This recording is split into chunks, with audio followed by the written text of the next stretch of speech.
So we've got the two effects. Substitution effect says there's a positive relationship between the wage and quantity of labor supplied. The income effect suggests there's a negative relationship between those two. So what's going to happen for the labor supply curve? Well, if that substitution effect is the dominant effect, that means that when the wage increases, the quantity of labor supplied is going to increase. Okay, so that's going to plot out a positive relationship between the wage and labor supply. So if we make a graph here with the quantity of labor on the horizontal axis and the wage on the vertical axis.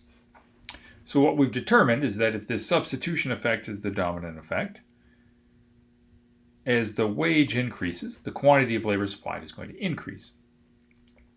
And so this is our labor supply curve, and I'm going to add this sort of vertical part to the curve, and we're going to call this labor supply. So the increasing part makes sense.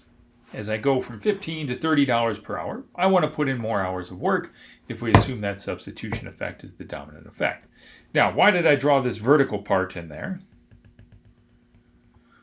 Well, the vertical part is going to, in a sense, represent the size of potential workers or the labor force, however you want to think about that. Why the vertical part? The vertical part is because there are only so many people.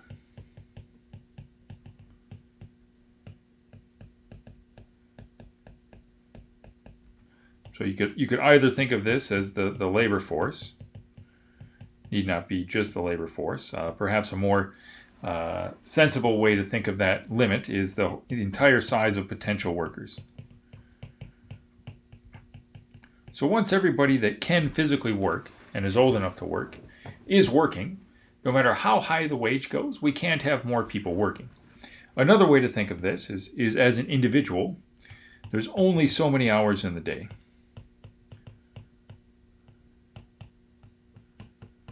So no matter what I do, I can't work definitely more than 24 hours, but even 16 hours is probably a pretty good limit. So I need some time to sleep and eat and all of these other activities that tend to take somewhere around 8 hours.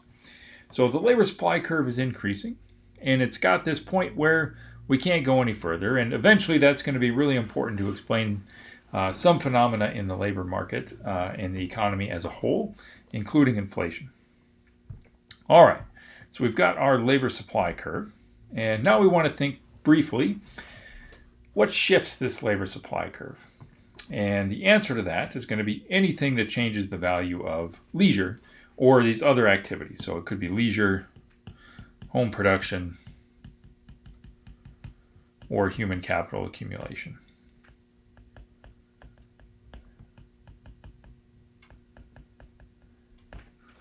And one of those things could simply be changing tastes. So let me give you an example of that. So changing tastes. So in the 1950s, even in the US, generally speaking, it was sort of frowned upon for women to work in the labor market. They were expected to work in home and engage in home production.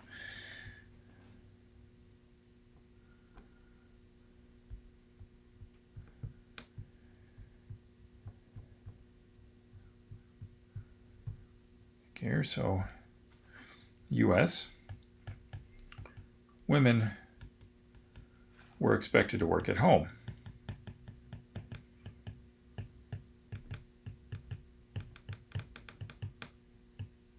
Today, that's obviously much less so. Right? So our tastes have changed. So in general, women are much more likely to work in the labor market than they were in 1950. And so that's going to increase or shift the supply of labor to the right. So if I kind of drew a labor supply curve over here, and we have labor on the horizontal axis, the wage on the vertical axis, I have a labor supply curve, call it labor supply. An increase is going to be a shift to the right.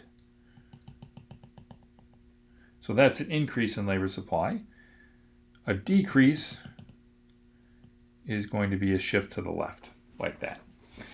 So anything that changes taste could increase or decrease. So if work becomes less appealing to us, that could cause labor supply to shift to the left. So in addition, changing opportunity cost of time. So let me give you another example of that. So let's say that childcare becomes more expensive.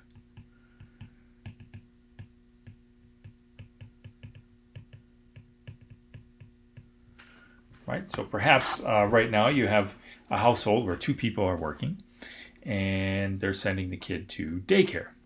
So that has a certain cost to it. If the childcare becomes more expensive, that makes it more expensive to work. So at some point, if this becomes expensive enough, some people may decide to stop working. And so labor supply is going to shift to the left. On the other hand, it could be that childcare becomes less expensive, and that would cause labor supply to shift to the right. So more people are able to work outside of the home when childcare is cheaper. So that's the opportunity cost of time changing. The last one is pretty straightforward. As the population increases, we have more people available to work. That's going to shift labor supply to the right as well. So an increase implies labor supply goes up. If the population were to go down, then labor supply is going to decrease. And so those are the main factors that shift labor supply. And so after we think about this and answer a couple of questions, so I think I have a question for you to go through on Canvas. So after this video, there will be a question posted there. And try that question on your own. Check it with the answer. And once we have labor demand and supply under control, now we'll move and put them together into equilibrium and try to understand issues such as unemployment, employment, and understanding how these statistics move.